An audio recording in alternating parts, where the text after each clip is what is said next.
Welcome to today's conversation about Black-owned businesses and legal and business reforms that are needed to better support these businesses. My name is Elizabeth Kronk Warner, and I have the privilege and honor of being the Dean at the S.J. Quinney College of Law.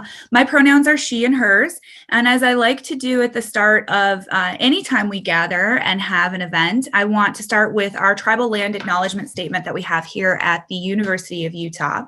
And we acknowledge that this land, at least I'm coming to you today from the Salt Lake Valley, which is named for the Ute tribe, is the traditional and ancestral homeland of the Shoshone, Paiute, Goshu, and Ute tribes. The University of Utah recognizes and respects the enduring relationship that exists between many indigenous peoples and their traditional homelands. We respect the sovereign relationship between tribes, states, and the federal government, and we affirm the University of Utah's commitment to a partnership with Native nations and urban Indian communities through research, education, and community outreach activities. And so it seems really appropriate that we should be here as part of this important community outreach activity here today. So we are really excited to have what I'm hopeful is going to be a great and robust conversation, not just about reforms that are needed to better support Black-owned and minority-owned businesses here in Utah. And I think that's a very important conversation. But one of the common critiques of Black History Month events is that we focus on Black history and Black businesses and supporting members who are Black within our community for 1 month a year. We do it in February and then we never do it again. So another purpose of today's panel is to not only talk about obstacles that may be impeding the success of Black-owned business and other owned businesses by minority populations, but also to be very thoughtful about how we can continue this work beyond this month and this week and really challenge ourselves to do better moving forward. And so one of the things you're going to hear from our panelists is not just about current obstacles, but things that we as a community can do to better support these businesses. So things like working on supplier diversity. So for those of us who are at larger companies, really evaluating our suppliers to make sure that they are as diverse as they can possibly be. So for example, here at the S.J. Quinney College of Law, we have recently adopted guidance anti-racist goals. And one of those goals is that for all of our vendors who are under $5,000, because for anything that's over $5,000 as a state institution, we have to go through a certain process. But for anything that's under $5,000, really doing a review of our vendors to make sure that we are using minority-owned, veteran-owned, women-owned businesses whenever possible. And so that's a commitment we've made at the S.J. Quinney College of Law. But it's not just for our corporations to make these and our businesses to make these commitments, but also for us as an individual. And so one of the things I think you're going to hear our panelists talk about is this idea of making an actual firm commitment in the number of percentages. So for example, 15% of your dollars could go back to Black-owned businesses and vendors for you as an individual. And I think we have a slide of some resources and websites that you can go to find Black-owned businesses. So for example, there's www.buyblack.us, www.utahblackpages.com, and www.thenilelist.com, which can all help you find Black-owned businesses. I'm modeling today an outfit that I've purchased from companies that are totally Black-owned. And so I personally am making that commitment myself in my personal purchases. And so I think that that is something that we can all do in our personal lives as well. Other things to think about, ways that we can better support businesses that are owned by minority members of our community, is to provide guidance and mentorship. Many of us on this call are professionals working either in the business fields or the legal fields. And so we have expertise that can be of assistance. And so I believe that James Jackson is going to talk about an initiative that the Utah Black Chamber is working on to provide better support.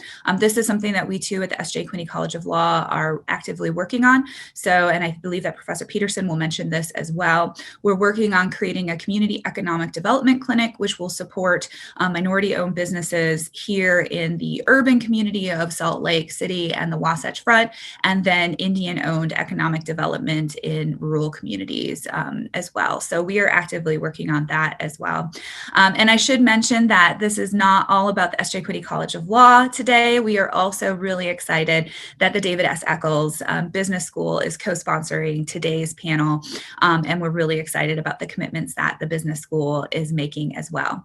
So with that introduction, I just want to give you a brief overview to the format of today's panel, and then I'm going to turn it over to our amazing list of panelists. So each of our panelists are going to talk for roughly 10 to 12 minutes.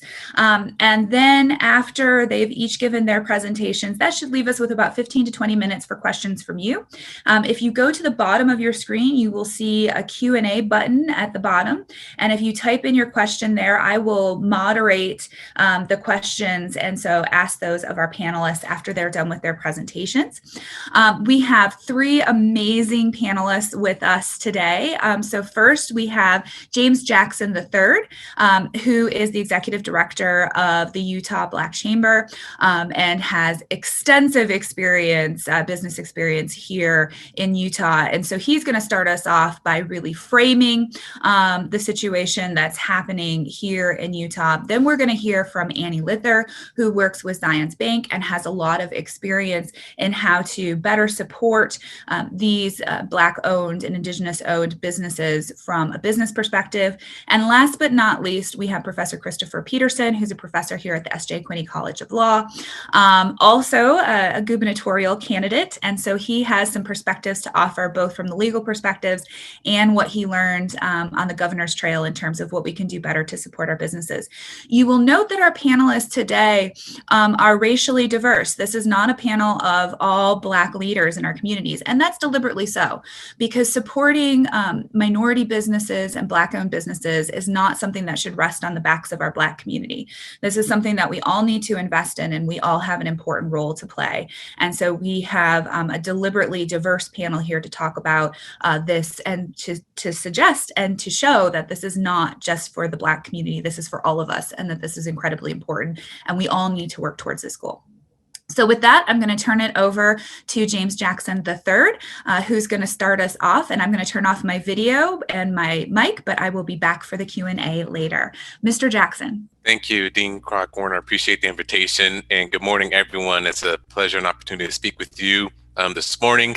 I'm always representing being an alumni of the University of Utah. This is my third presentation this week within the University of Utah. So I told myself I'm going to be better engaged alumni other than just attending football games. And so I definitely feel I made that commitment this week. When I first founded the Utah Black Chamber in 2009, the Black population was at a 0.8 population, was where we were sitting. And I felt at the time the Black Chamber would maybe grow to maybe about 100 members. There was a need, even though the community is small. I felt that there was still a need, mainly because of the lack of resources, lack of visibility, lack of education for these businesses, because they're all part of the community, but weren't being represented as well as all the other businesses. And as we continue to grow and expand and develop the relationships and the resources here today, we've now grown to over 250 members and approaching 500 members by the end of this year as we expand throughout the whole entire Utah footprint instead of just in Salt Lake City. We reached to we opened a Utah County chapter in November of 2019.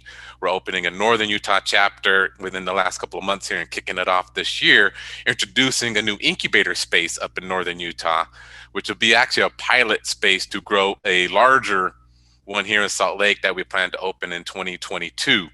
And the focus of that is to bridge that gap. Because we know in order to remove the systemic barriers, we must first build that bridge over those barriers, create that opportunity, and through that we'll be able to start eliminating that fence, that barrier, where we can all have an equitable playing field.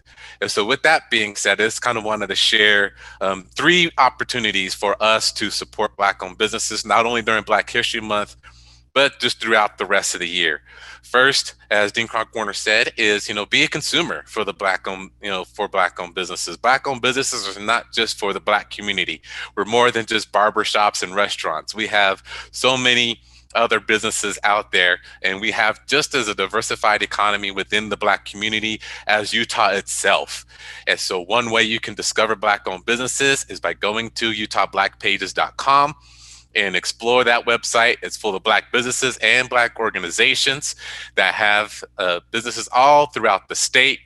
From a brewery in Cedar City, Utah, to a wellness institution up in northern Utah.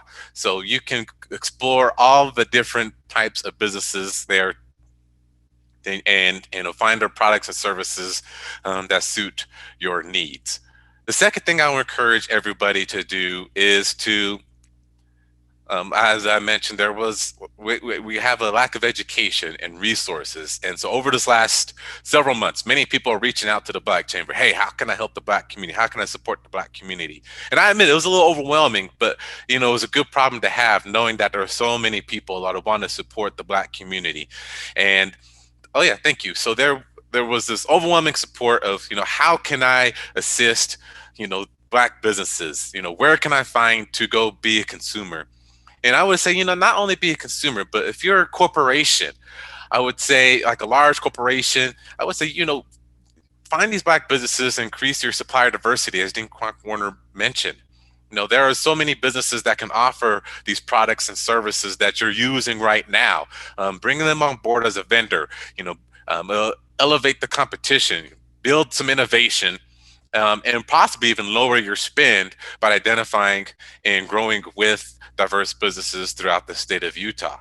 And also offer some support or mentorship.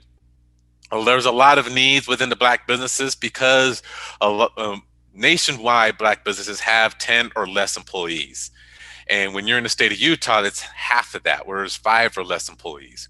When the PPP loans rolled out, a lot of them applied, during the second round because, there was a lot of mix up during the first time around. It wasn't really a conducive environment for the Black community to obtain those loans. There was a lot of hoops that they had to discover, to juggle through. And that's mainly the reason why they're operating with 1, 2, 3, 5 employees, where, there's that one owner who is the accountant, who is the marketer, who is the salesperson, who is the janitor, who is the custodian, who's doing all these things. And to understand what paperwork is necessary, to understand how to build the relationship with the banks in order to apply for those PPP loans, it was quite the challenge for them. And so what I would submit is, if you have experience, if you have a resource that you can come in and provide to them, use the blackpages.com website to go in and say, hey, I would love to offer some assistance as far as QuickBooks or help with some accounting. I see that you need help with some marketing. They're always looking for that kind of a guidance and assistance to help elevate them, because as we elevate those businesses, when they get on more firm, stable ground. Mind you, during this pandemic, Black-owned businesses were closing at 2 to 3 times the rate as white-owned businesses. So it's important that to support our overall economy, that we look towards and be a more intentional focus to the Black-owned businesses, to the diverse businesses, create a more stable platform, because once we raise them up, we impact the overall local economy. Diversity adds dividends, because once we help elevate them, they're able to add more jobs back into the economy. They're able to add more money being spent into our local economy. And then we help close the racial wealth gap. So when we want to go in and support those businesses, offer your wisdom, your experience, your consulting help, your background to support those businesses. And then finally, what I would ask is to burst that bubble, expand your influence in order to continue your support of the Black-owned businesses throughout the rest of the year, instead of just Black History Month, right? Usually when there's a certain focus on a particular community during a given month, whether it's Black History Month or Hispanic Heritage Month or Indigenous Peoples Month, we have that intense focus, and then when that focus dies or goes away, then it goes away from our mind as well. So this is why it's important to expand your influence, build relationships, learn to connect with people outside of your own network.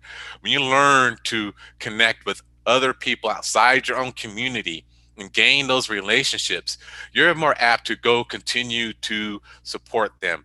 And then you're able to identify where their needs are. You can be a support team for them. So if you're not that particular person, you can provide accounting, or you can provide marketing, or can provide any type of web development experience. You may know someone, use that LinkedIn type framework where the second or third degree connection that you can introduce them to and help them, navigate and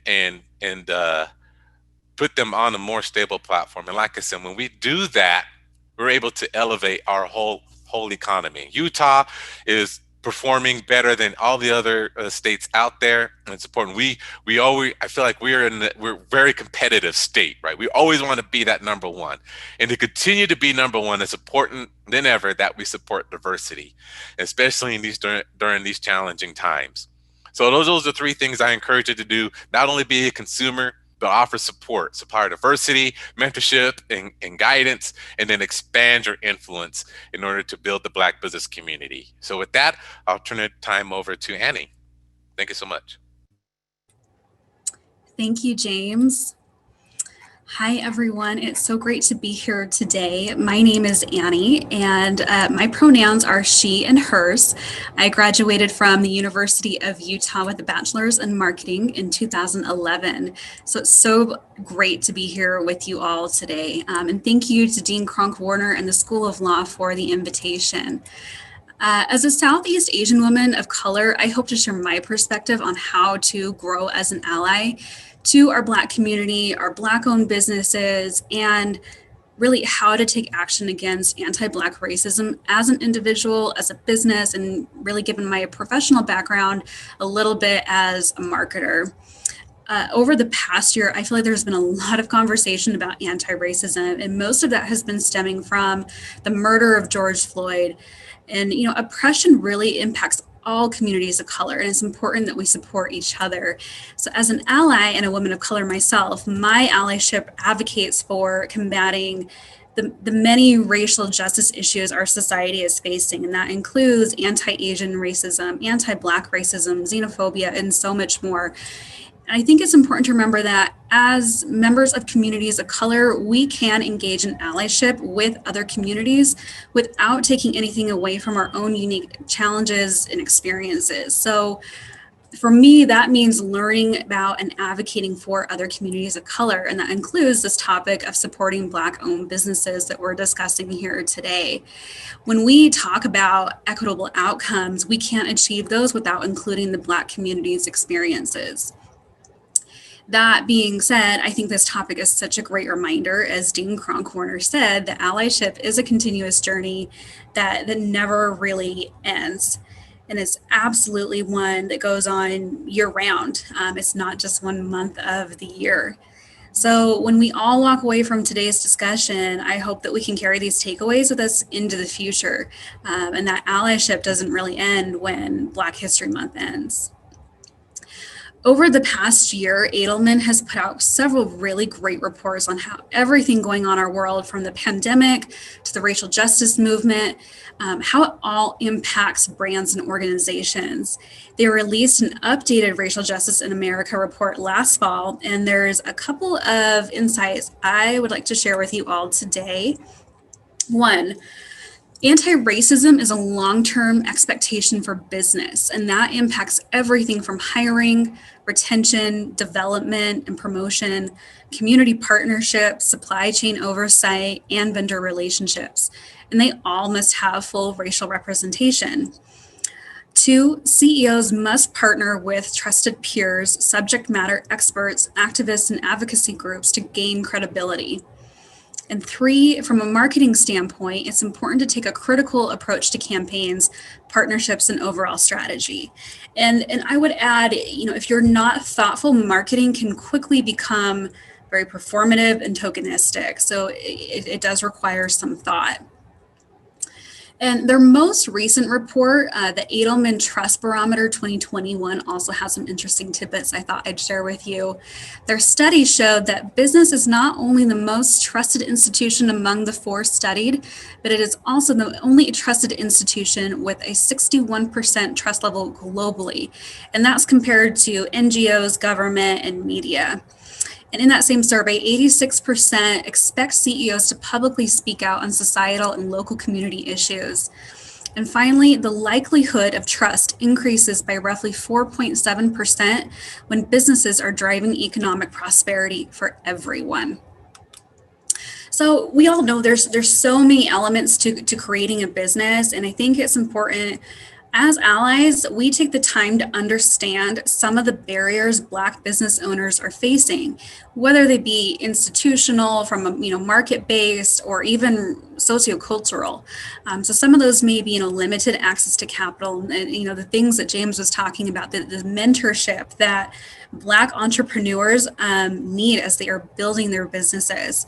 And then also exclusion from developing those critical partnerships, and whether that's from product development, marketing, financial support, and again, that mentorship or sponsorship. So as from that ally perspective, what I'd like to leave you with today are a couple of ideas, that I offer to you all as we challenge ourselves to become better allies to Black-owned businesses. And the first is that has already been mentioned is buying from Black-owned businesses.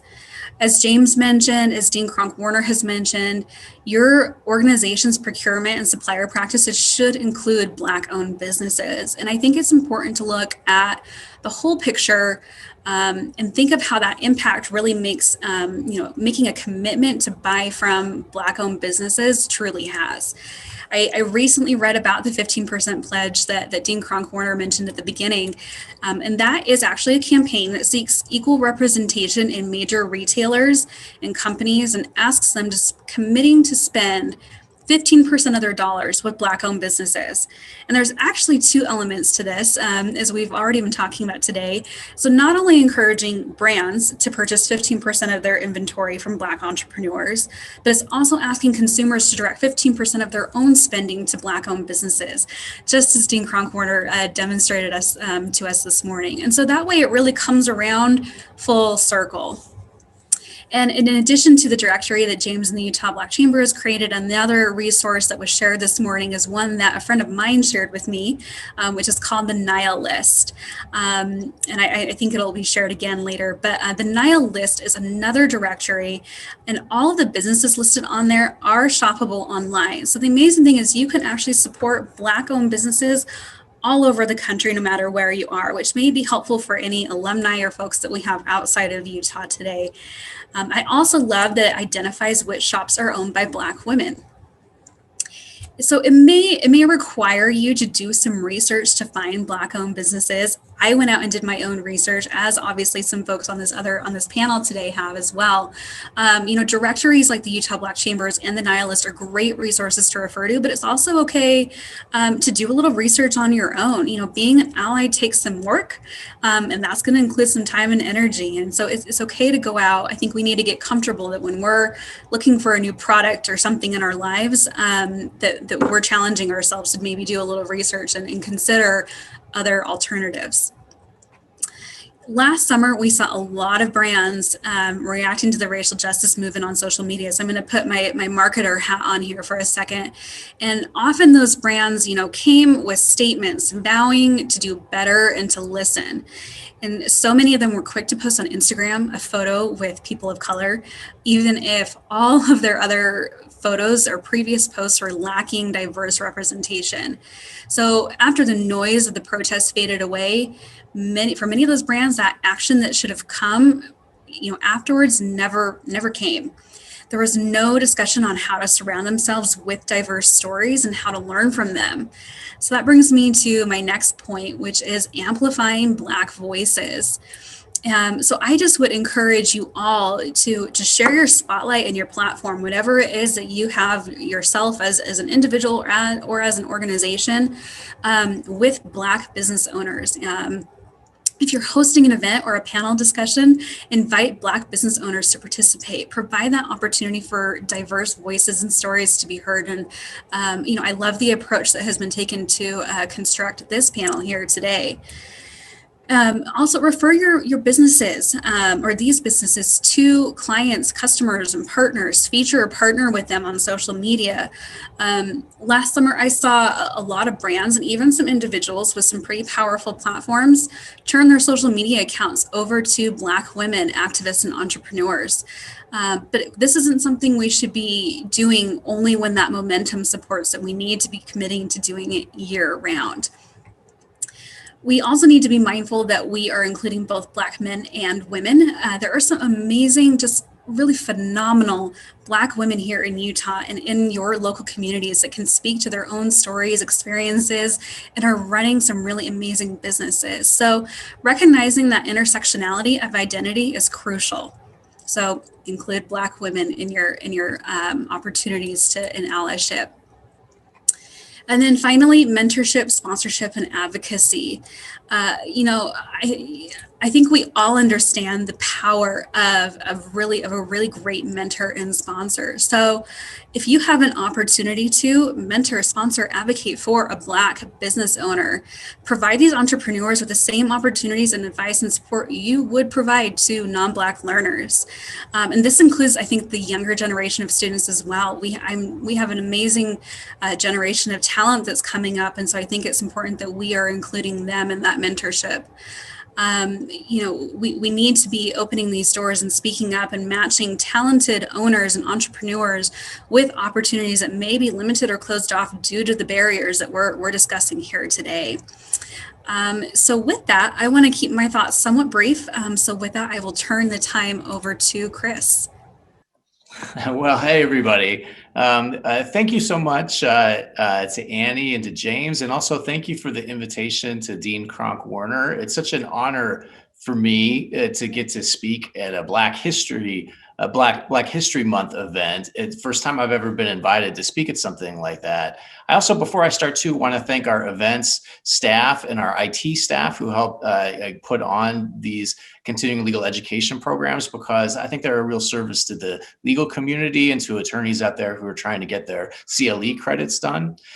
So I wanted to focus my comments to start on some historical points, and they're all in service to a broader point I want to make, which is that supporting Black-owned businesses, in my view, means building wealth in Black communities, because running a business, starting a business is incredibly difficult. Most businesses fail from whatever background you're from, but it's especially difficult if you don't have the resources to weather hard times and don't have access to capital to borrow money in order to get that business up and running or bridge downturns in the market.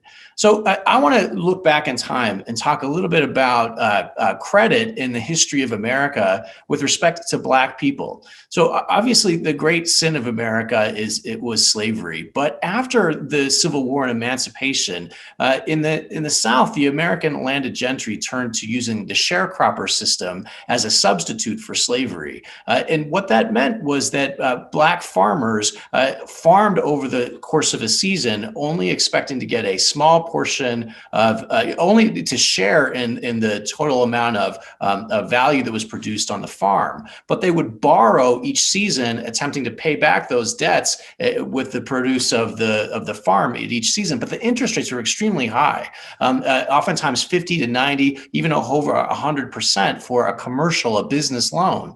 And that's what led W.E.B. Du Bois in his Souls of Black Folk book, landmark book at the end of the 19th century, to say that slavery was replaced with slavery of debt.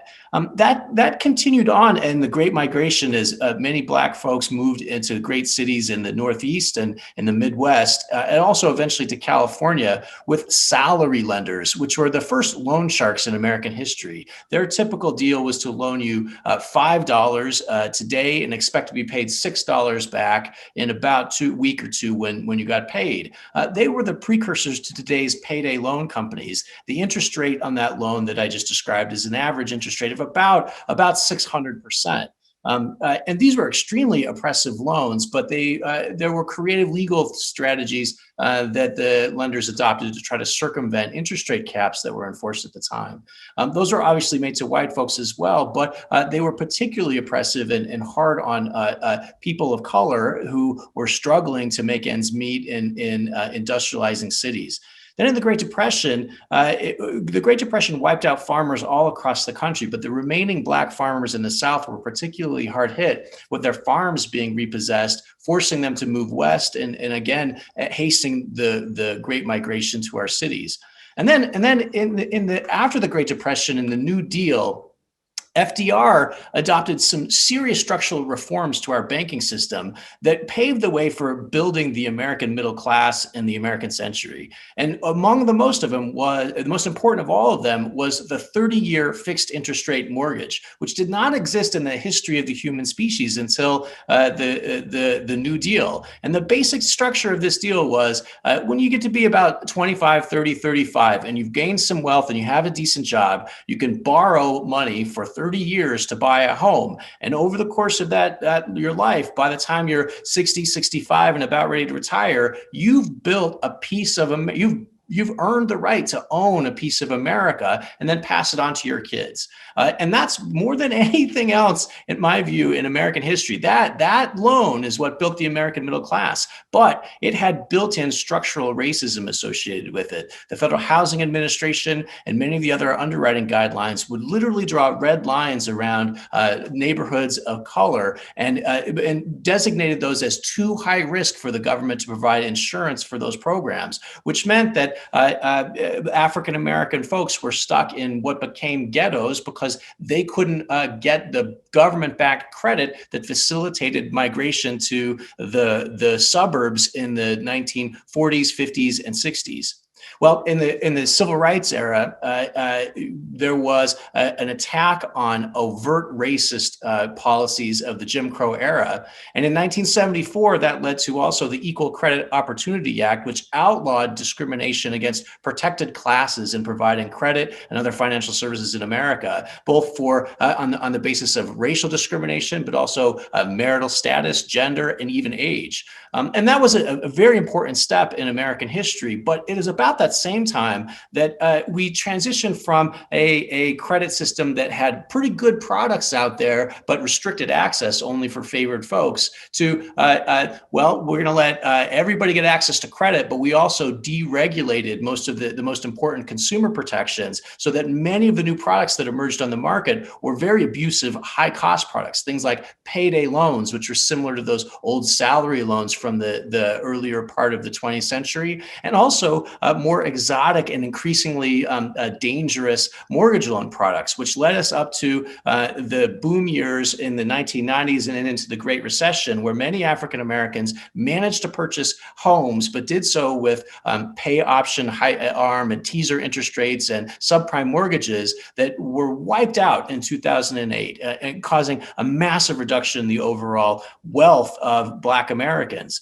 And that in turn led to a period following the Great Recession where many Americans, especially people of color, sheltered from high unemployment rates by going to school and taking on unprecedented levels of student loan debt. Now, some of that student loan debt was positive and allowed people to get credentials, but too many African American folks and other people of color became victims of what I believe are predatory for-profit schools that don't provide a credential, that gives prestigious access to good jobs, and also don't actually provide the high quality training to give you the skills that you need to compete in the workforce. So disproportionately, that student loan debt there's a legacy of that's being many millennials and Generation Z folks are still struggling to repay right now, and is hobbling the efforts of Black Americans to build wealth and start businesses. And I'll also say that now we're in a period of our history where there's real recognition that just just laws restricting discrimination are not enough. What we need are affirmative rules that facilitate building wealth in low income and especially minority communities. And I do think that there are some positive signs out there on the horizon, but I don't see quite as many of them here in the state of Utah. I did a study a year ago with a co-author where we looked at how payday loans are being collected in our small claims court system. And what we found was that high-cost triple-digit interest rate loans are leading to thousands of bench warrants for the arrest of low-income borrowers. And I believe, although we don't have the data to prove it, but I believe that those borrowers are disproportionately Black and brown. And so the leading cause of civil arrest warrants in our state right now is predatory loans. And I believe that that's actually making it more difficult for our Black and brown families to find the stability that they need to create businesses and have a firm foundation to build wealth and move forward in a productive way. I do think that there are some more positive signs on the horizon, though, and I'll transition away from history to a little bit about some reforms that I see. When I worked in the Obama administration for the Consumer Financial Protection Bureau, one of the great regrets that I had is that we did not manage to get done a rulemaking under the Equal Credit Opportunity Act that I mentioned. The Dodd-Frank Act that created the CFPB gave the Consumer Financial Protection Bureau the authority to gather new data to enforce the Equal Credit Opportunity Act on small business loans. For the first time in the history of the country, the federal government has the authority to require financial institutions to keep track of whether or not they're making loans to people within protected classes and gather that information in a central source to make a more data-informed decisions about how we can guide our federal financial policy. There is now a proposal on the table back east to do that for the first time. And I think that in the Biden administration, the federal government needs to finalize that and make sure that it's a strong rule. And I think here in Utah, where we have many financial institutions, we need to be supportive of that Equal Credit Opportunity Act information gathering process to make sure that we're not complaining and we're providing that data to the federal government to make sure that we can guide our policies in an effective way. Second thing that I'm excited about right now is actually a state law. And it's not here in Utah, it's in Illinois. In Illinois, the Illinois legislature, led by a group of racial justice advocates, primarily African-American folks, passed a new interest rate cap, a usury law that's based on the Military Lending Act, which is a federal statute that caps interest rates at 36%. I believe that's a very positive step that, ironically, although it's primarily a consumer protection statute, I think will be very helpful in trying to weed out some of the most abusive products that are preventing Black and brown communities from gaining the wealth and stability to have a firm foundation to grow their small businesses and entrepreneurship. Well, and I think that that leads me. I need to wind up, but that leads me to an observation about here in Utah. When I say that, I know that folks in the banking community see that as a very far-fetched and aggressive law. They shudder about it a little bit, but I actually don't believe that Utahns see it that way. Right now, there is supermajority support, not just amongst Democrats, but also Republicans here in the state of Utah, to reenact a traditional interest rate cap to protect low-income communities from predatory lending. And I believe that's one thing that Utah needs to take affirmative steps on.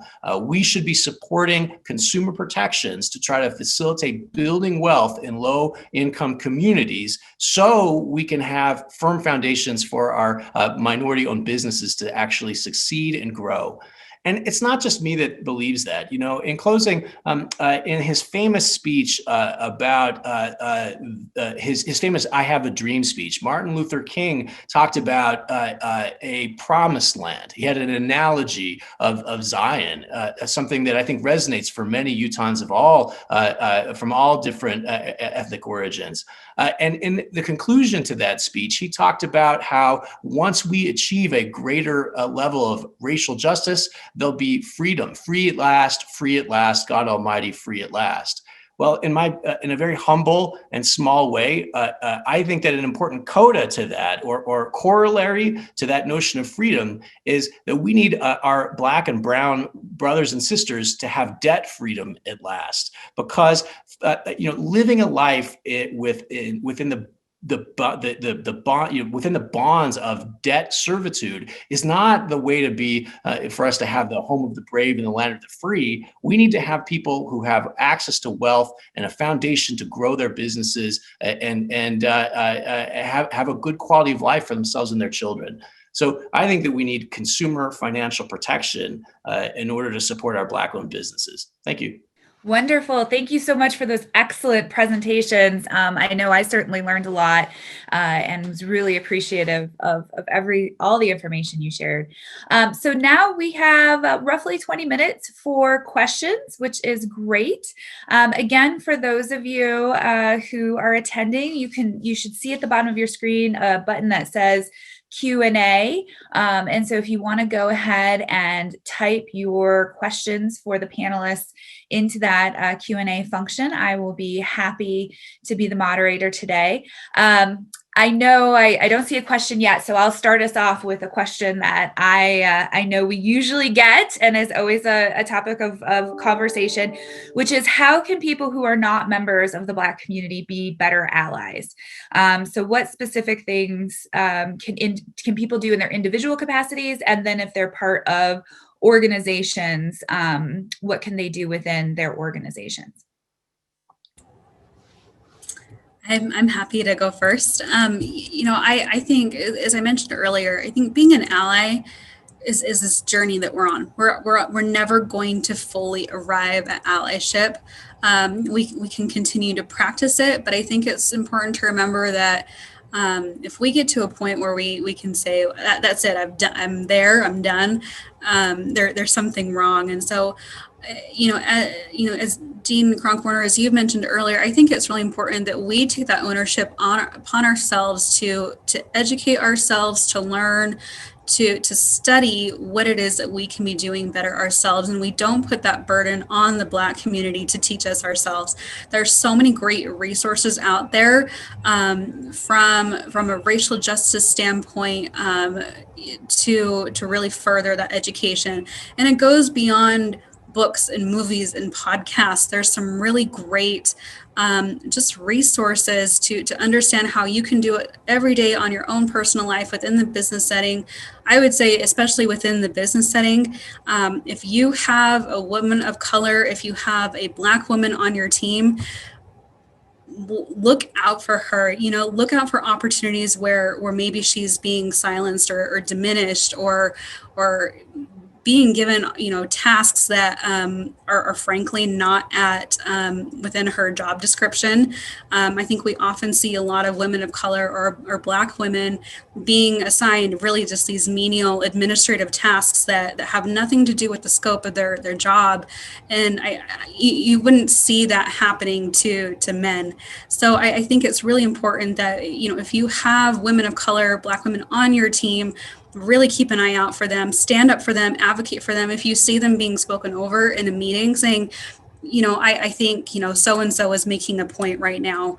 I think she had something to say, or that's interesting. I think, she already said something like this. Can we go back to this? So there's a lot of ways, but I think it's important that you take that responsibility on yourself. Well, I guess maybe I should chime in too. Annie's point is a great point about interpersonal relationships and teamwork. I totally agree with all of that.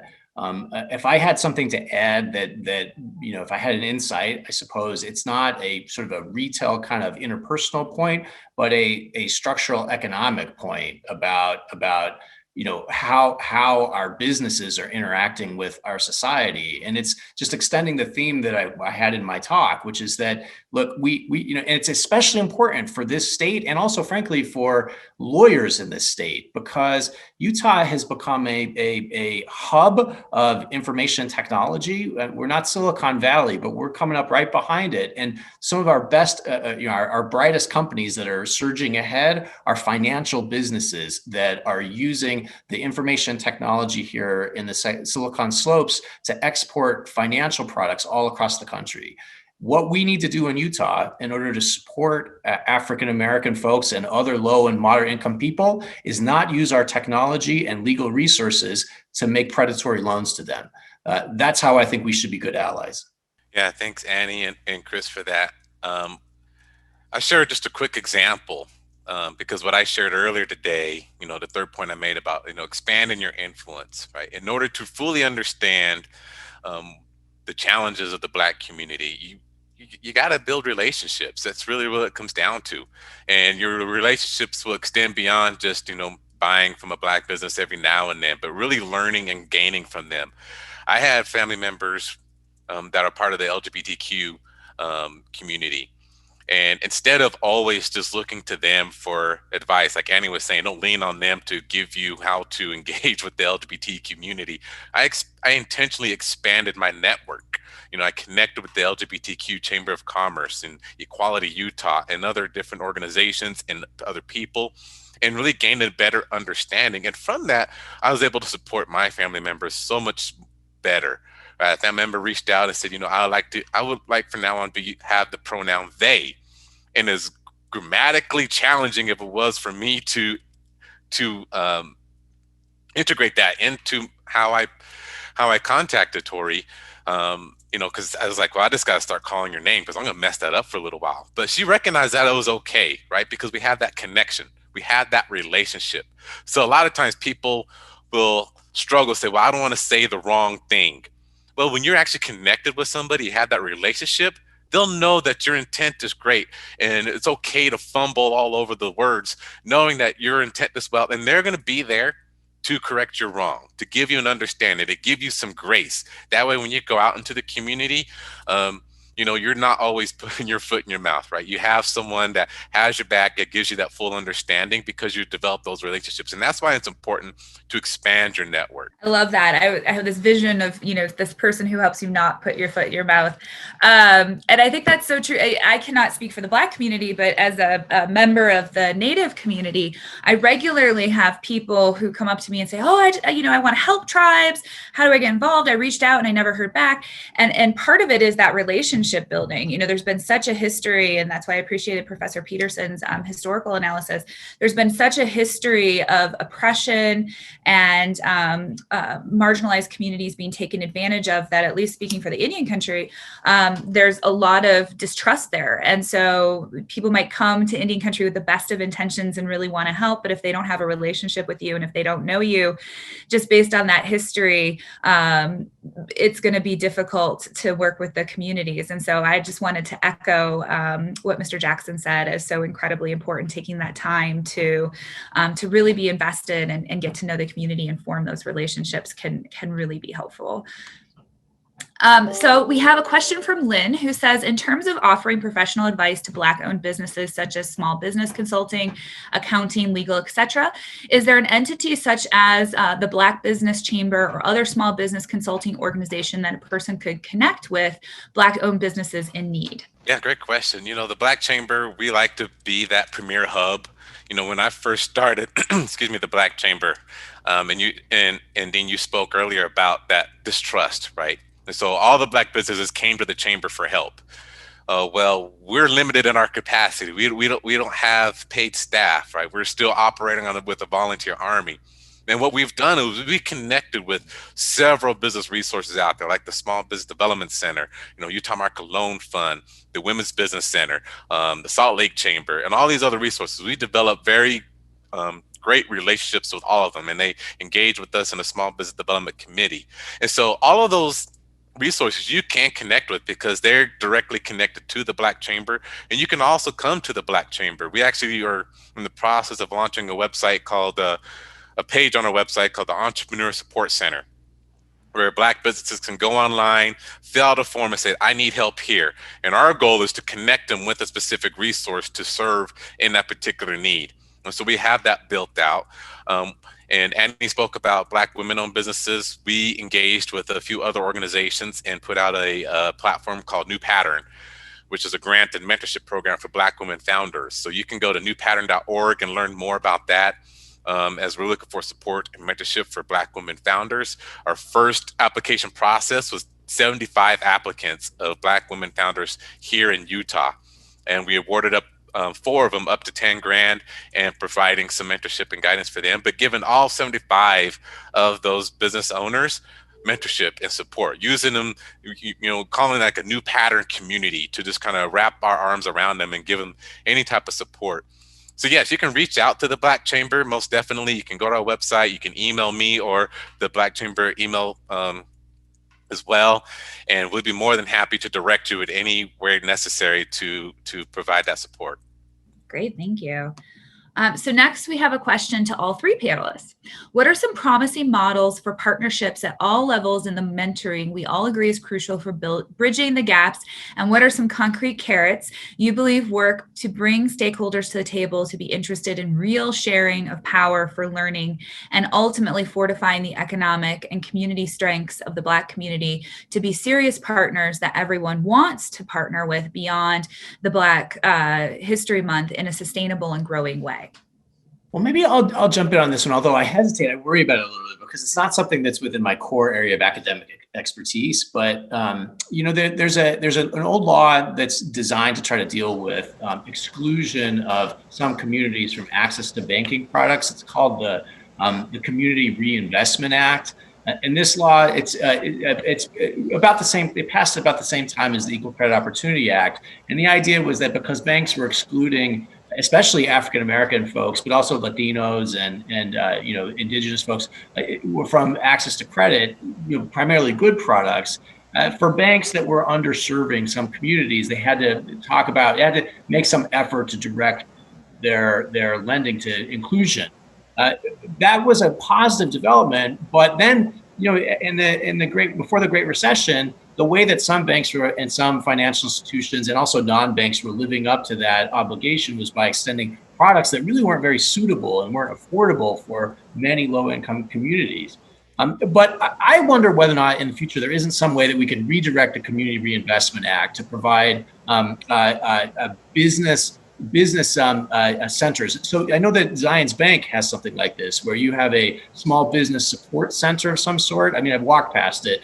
I would love to see something like that where in living up to Community Reinvestment Act obligations, there is subsidized, banking industry subsidized, high quality professional mentoring and counseling with accounting services, legal services on a broad basis for minority-owned businesses across the state. I think that'd be a wonderful project. Whether or not there's something that's really like that, I know that the James has already talked about some of the work that the Chamber of Commerce is doing, which I think is great. It would be wonderful if we could put real, big financial dollars and turbocharge that with banks living up to their Community Reinvestment Act obligations. It's just an idea. I don't know whether or not something like that already exists, and I hesitate to say it because I don't like talking about things that I haven't thought through very carefully, but it's thought. Well, I like your vision, Chris, because, alluding to the Black Success Center that we're looking to build through the Black Chamber and working with many partners like Goldman Sachs and, of course, within my home, Zions Bank Corporation, and seeing what we can do to put that in to really build those partnerships. Sometimes, Sia, you should be on this panel. I think he doesn't give himself enough credit. It's good to hear from him. But thanks, James. Thanks a lot, man. Thank you. But Sia is a great person as well, and who asked this question. A young cat coming from Africa who's a rising, emerging leader here, and I think if anything, he should be also participating in a lot of these panels as well. And so he asked such a question that I had to pause for me and read through it several times. So Chris, I thank you for taking a stab at it. But I think partnerships is the most powerful way, right? A partnership within the Black community with the resources that are provided. And really just starts with conversation. How do banks have the conversation with business, Black business organizations?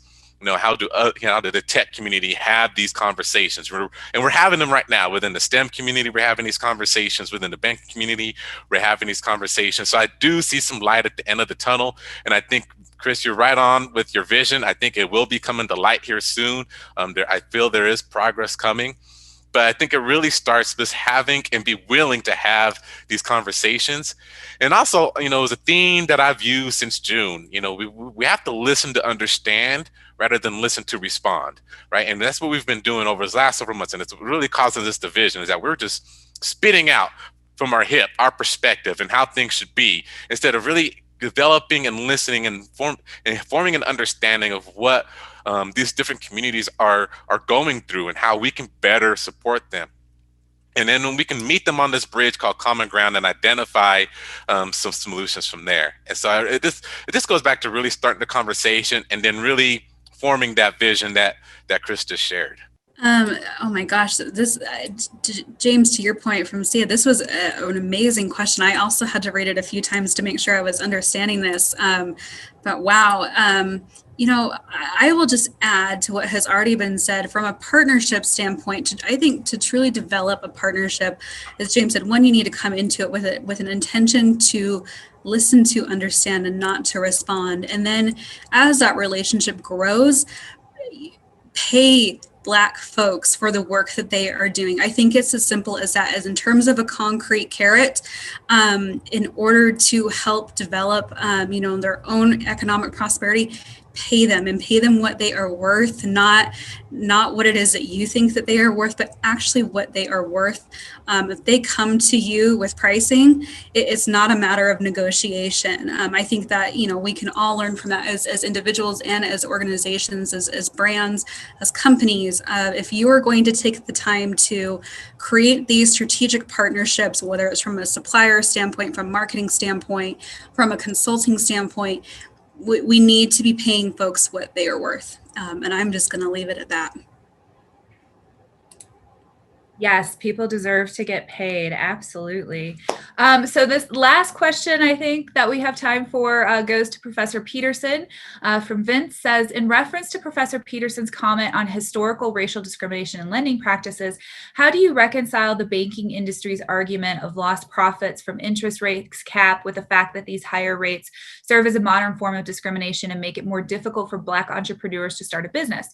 What would be a policy reform solution to bridge this gap, assuming that the data is allowed to be gathered from the states to prove this disparity? Well, it's a good question. I mean, on the one hand, what we've been trying to find for the past 100 years or so is the right division between having access to credit, because for a long time, African-American businesses and families have been excluded from access to high quality, good value credit products, which are absolutely essential, important for building businesses, and also getting access to buying a home, getting a car, getting an education. Getting access to good products, but also at the same time, if you're going to give them access to good products, not letting in a bunch of kind of scammy, high cost, predatory, exotic products that don't build wealth and are actually counterproductive. What we need is a balance of both access, but access to good, high quality products. And I think that means a blend of a bunch of different strategies. There's no silver bullet for this. What we need are things that push, access, but also at the same time restrict access to bad products. So taking off some of the worst products off the market, and also building investment and doing the hard work of high quality underwriting and getting good products out there in the marketplace. So the proposal that seems to me like it is the lowest common denominator, easiest proposal that we should be able to agree upon, and in fact have broad support for, even in a really Republican conservative state like Utah, is an interest rate cap. A supermajority support of Republicans in Utah for the same law that they just passed, that Black racial justice advocates just passed in Illinois. That really tells you something, doesn't it? That Mormon Republican Utahns agree with the Black Lives Matter racial justice advocates in the Illinois legislature that just imposed an interest rate cap based on what the Department of Defense already figured out. I feel like that ought to be the first kind of step that we should be able to agree upon. But then there's a lot of other things too. We just talked about the one with James about trying to find new ways to channel high quality services and products into Black communities. So I'll stop there. I know we're running out of time, and I don't want to go on too long. Great. If I can just chime in real quick on that, Dean Kronk, Yeah. alluding to what Chris said, which I think is a great opportunity there. But understanding through what Chris mentioned in his presentation earlier about all all those challenges that we're experiencing getting access to credit has created a distrust from Black community to the banking community. So trust has to be gained first. And we saw the institutional barriers that existed, getting access to PPP loans. So first, this is, going back to that relationships, developing those relationships first, and so that the Black community can have that trust with them. For example, Zions Bank has done a great job of becoming a member of all the ethnic chambers throughout the Valley, and been a, intentional effort in reaching out to the diverse community, right? To try and establish that trust, understanding each community and how they interact with them, because they all have different kinds of needs. So first, before we're getting to that first step that Chris talked about, first start building that trust, start building the relationships, and start gaining an understanding and the different needs that each community has.